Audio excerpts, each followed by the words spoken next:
আসসালামু আলাইকুম বন্ধুরা, কেমন আছেন আপনারা সবাই? আমি ভালো আছি, আল্লাহর অশেষ সহমতে। আশা করছি আপনারা সবাই ভালো আছেন। আপনাদের সবার সুস্বাস্থ্য কামনা করে আজকের ব্লগটা শুরু করছি। তো সবাই মিলে দেখতে পাচ্ছেন বেরিয়ে পড়েছি। কোথায় যাচ্ছি? হ্যাঁ, সবই বলবো যে কোথায় যাচ্ছি। তো আমরা বেরিয়ে পড়েছি হঠাৎ করেই খাবার খাওয়ার, দুপুরের লাঞ্চ খাওয়ার উদ্দেশ্যে।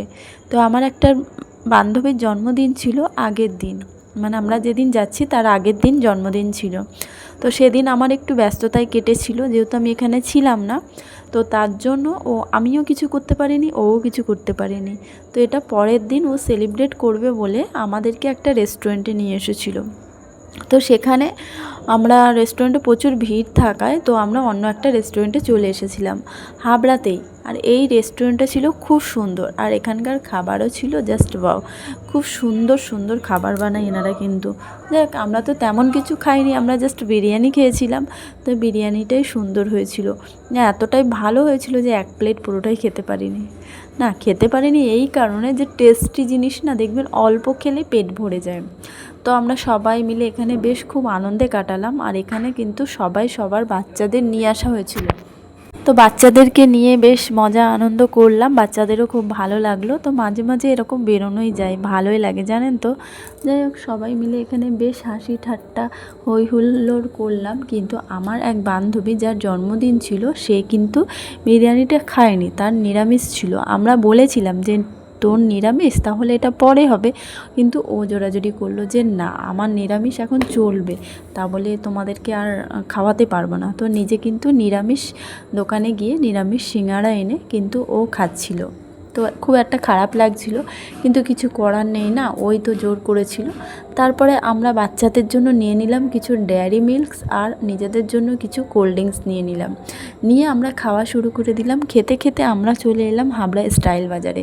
আর সত্যি কথা বলতে, যতই জুডিও, বিশাল, কসমো বাজার, তারপরে কলকাতা মার্ট যতই আসুক না কেন, স্টাইল বাজারের কালেকশান কিন্তু বরাবর আমার মনকে ছুঁয়ে যায়। আমার খুব ভালো লাগে, বিশেষ করে বাচ্চাদের জিনিস এখানে এত ভালো লাগে।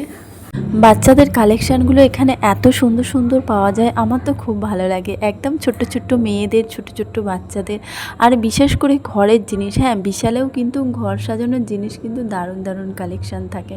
তো এখানেও সমস্ত কিছু এভরিথিং আমার খুব ভালো লাগে। আর বিশালের কিন্তু ঘর সাজানোর যে জিনিসগুলো, সেগুলো কিন্তু দারুণ অপূর্ব লাগে। তো এখান থেকে আমি কিন্তু তেমন কিছুই কিনিনি, কারণ আমার সেই বাজেট বা সেই পয়সা ছিল না। যে আমি তো জানি না যে হঠাৎ করে আমি স্টাইল বাজারে আসবো। আর এর আগে আমার যে কটা টাকা ছিল সেটা বান্ধবীকে গিফট কিনে দিলাম, একটা ব্যাগ দিয়েছি, পার্স কিনে দিয়েছি। তো তার জন্য না আমার কাছে আর টাকা পয়সা ছিল না যে তেমন কিছু কিনবো। আর বান্ধবী যার জন্মদিন ছিল, সে কিন্তু কিনেছিল একটা হচ্ছে প্লাজো। তো প্লাজোটার দাম নিয়েছিল প্রায় 319, 400। এখানে যে কটা কুর্তি দেখছিলাম সবই ভালো লাগছে, কিন্তু ভালো লাগলে তো হবে না, না। আমাদের মধ্যবিত্ত ঘরে যখনই আমরা খরচ করব, 1 টাকাও খরচ করলে আমাদের কিন্তু হিসেব করে করতে হয়, আর করাটাও উচিত। কারণ আমরা যদি হিসেব করে না চলি, হিসেব করে না করি, পরে কিন্তু মাসের মধ্যে কিন্তু আমাদের সংসারে টানাপোড়েন পড়ে যাবে। দেখা যাবে খাওয়ার দিক থেকে, না হলে বাচ্চার টিউশনের মাইনের দিক থেকে, এই সব আর কি। তারপরে আমরা চলে এসেছিলাম মেকআপ ওয়ার্ল্ড, মেকআপ কালার, যেটা হাবড়াতে স্পেশালিস্ট। তো সেখানেই আমরা চলে এসেছিলাম। তো এখানে এসে দেখলাম প্রচুর প্রোডাক্ট, সবই কোম্পানির প্রোডাক্ট। আর এখানে প্রচুর পরিমাণে ভিড়, এত কাস্টমারের চাপ। আমি জানি না, নিশ্চয়ই রেজাল্ট ভালো হয় বলেই এত কাস্টমারের চাপ, না হলে কেন খারাপ হবে। আর এখানে কয়েকজনকে জিজ্ঞাসা করলাম, জিজ্ঞাসা করা মাত্রই যেটা আমি পেলাম যে না, সত্যি এখানকার কিন্তু যে ট্রিটমেন্টটা কিন্তু ভালোই হয়। আর এখানকার দিদিটাও কিন্তু খুব সুন্দর, খুব ভালো, আর কথাবার্তাও কিন্তু খুব সুন্দরভাবে বলে। খুব ভালো লাগলো। তারপরে আমরা ওখান থেকে চলে এসেছিলাম একটা বিজয়া সম্মেলনের অনুষ্ঠানে। সেখানে নাচ গান সমস্ত কিছু হচ্ছিল, একটু মিষ্টির প্যাকেটে দিল। তারপরে আমরা চলে এসেছিলাম, বাবাই বায়না করছিল একটু মাছ নেবে বলে ওর অ্যাকোরিয়ামের জন্য।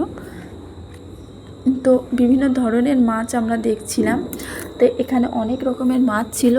বাবাই ওর পছন্দ মতো কয়েকটা মাছ নিল, কিনলো, কিন্তু তাতেও ওর মন ভরল না। ওর আরও 2-3টে মাছ চাই, কিন্তু সেই টাকা ছিল না আমাদের কাছে। বললাম না, মধ্যবিত্ত হলে, মধ্যবিত্ত ঘরে অনেক কিন্তু হিসেব করে চলতে হয়, না হলে কিন্তু আমরা পরে এ করবো। একটু খারাপ লাগে বাচ্চাদের কিছু দিতে না পারলে, কিন্তু কি করব বলুন, আমাদেরকে তো এইভাবেই চলতে হয় না, এইভাবে অ্যাডজাস্ট করে। জানি না উপরওয়ালা কবে তাকাবে মুখের দিকে, কবে সফলতা অর্জন করব, যে বাচ্চাদের অন্তত স্বপ্নগুলো পূরণ করব। যাই হোক, আর বেশি কিছু বলবো না, আজকের ব্লগটা এই পর্যন্ত।